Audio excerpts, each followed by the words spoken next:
Hey guys, Bean here, and I'm just coming to you from my living room actually today. So this is a different background than from what you guys are used to, but I just rearranged this bookshelf and I'm kind of in love with it right now, so I decided that I wanted to film in front of it today. Anyways, today I'm coming to you with a video where I'm going to talk about a couple of the projects I had for myself this past year and how they went and some of the things that I learned from them.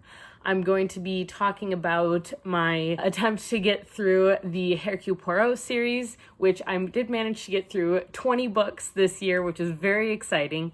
And then also my attempt to read at least 2 nonfiction books every month. Now, I'm not going to show you the different books that I did read, mostly because I don't own most of them. I listen to a lot of them on audiobook.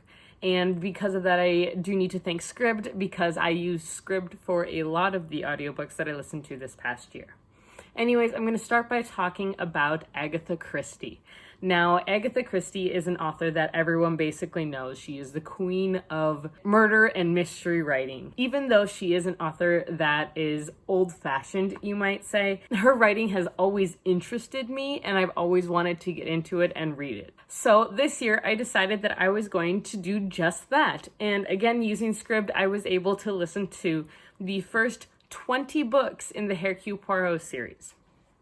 Again, like I said, I'm not going to go through all of them because that's a lot of books to go through, and I just really don't want to put that many pictures up next to me. So instead, all I'm going to show to you guys is the Barnes & Noble Classic Edition I have of Murder on the Orient Express and a couple other Poirot mysteries.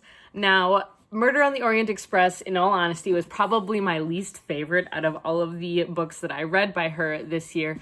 And the reason for that is not because it wasn't well written. That story is brilliant and it is captivating and I find it fascinating. However, I had just watched the movie maybe 3 months beforehand, and so the whole mystery was still fresh in my head. And so I wasn't surprised when they came through with what happened in the story. I already knew the answer, so I guess that kind of took a little bit of it away. The movie, by the way, does follow quite nicely. I was very impressed. I have to say that I was quite surprised by a lot of Agatha Christie's writing, and looking back, I really shouldn't have been as surprised as I was.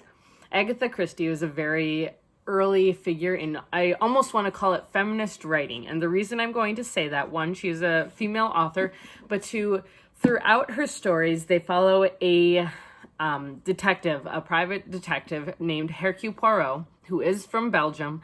And throughout the stories, he makes different trips and makes different connections with different people. You don't have to read these books in order. It does help at times because books are referred back to throughout the series, but each of them can be read as a standalone as far as I've gotten so far. But it is quite neat because all of her stories have strong female characters, which isn't something that you expect to find in a lot of books from this time period.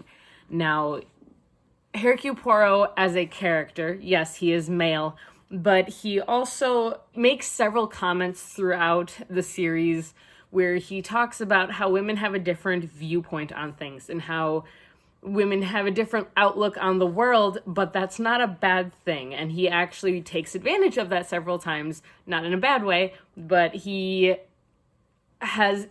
receives help from different women throughout the series, and it's really quite neat to see characters do that. This is a very collaborative kind of series, and I really can't recommend reading Agatha Christie's works enough. Her mysteries, I have yet to guess really who committed any of them. I think I have guessed correct twice, or I figured it out twice, I believe. But honestly, her stories are unique, they're intriguing, and I absolutely am loving them. In all honesty, I can't get over how much I am loving her stories, and I look forward to completing the series next year. There are, I believe, 40 books in the Hercule Poirot series, and so I do have 20 more to read. Lucky me. But I'm actually still very excited about that, and I do plan on reading those next year, or more listening to them. I highly recommend the audiobooks for, at least for this series. Nearly all of them are done by the same actor, and due to that, it's easy to keep identifying the characters that come back, especially when it's 20 books later and you only see them in every couple books or something like that. I do have to say that I love Hastings as a sidekick of sorts. He kind of reminds me a little bit of Watson, but in a way that Hercule Poirot was a bit more of a people person than Sherlock Holmes ever will be, and I really like that about him as well. I enjoy the fact that Poirot will stick by how he feels. He does not shift his ideas of justice just because of who has committed the crime. If it's someone that he likes, he is disappointed, but justice prevails. And I really like that ideal where it's like, even though the person who got murdered might not have been a good guy, he still looks into who did it and why they did it. He is genuinely interested in finding the answers to these questions. And I think that is a very interesting way of doing things, and I really love that story idea. So it's safe to say that I am addicted to reading Agatha Christie's books, and I will be finishing Hercule Poirot, and I'm sure I will want to reread them all at some point, possibly, we'll see. And then I will be moving on to some of her other books. I also reread And Then There Were None, and I completely forgot how much I love that story, how intense it gets, and I really have found myself falling back in love with some of the more classic mystery stories. So I highly recommend the Hercule Poirot series for all of you to read.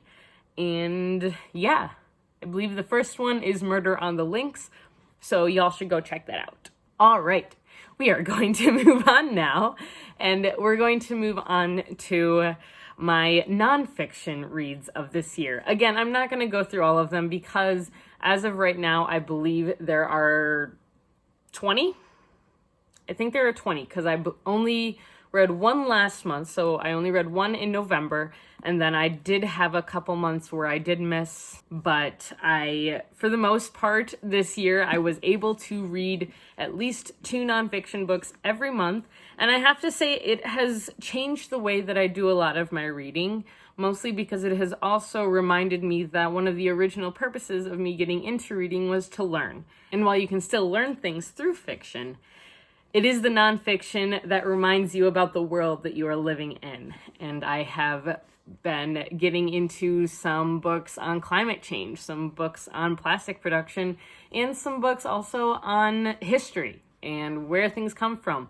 And not to mention, I'm into lore. I love folklore. I love the idea of learning about why people do things, psychology, medicine, any sort of historical type of thing. I have really been getting into certain books. I have actually, throughout this year, managed to fill up nearly an entire bookshelf of just nonfiction books, which doesn't seem very impressive because there are so many books that are nonfiction out there.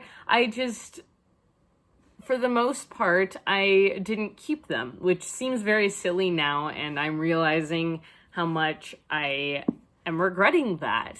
And I wish I had a lot more, and I'm slowly expanding my collection of nonfiction books, and it's becoming very interesting to see what kinds of books I gravitate towards and the different things that I'm learning from these books. It's become a good conversation topic, which is quite nice. I know that this video was quite short today, but that's all I'm gonna have for you guys today.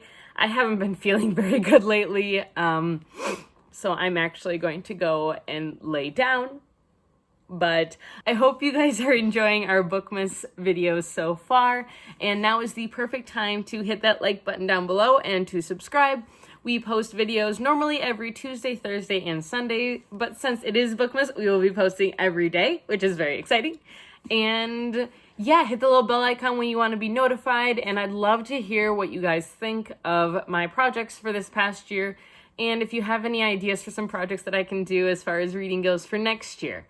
I know I'm planning on continuing with the nonfiction, and I'm thinking of maybe doing some classics. I'd love to hear your guys' thoughts down below, so please let us know, and we'll see you guys next time. Bye!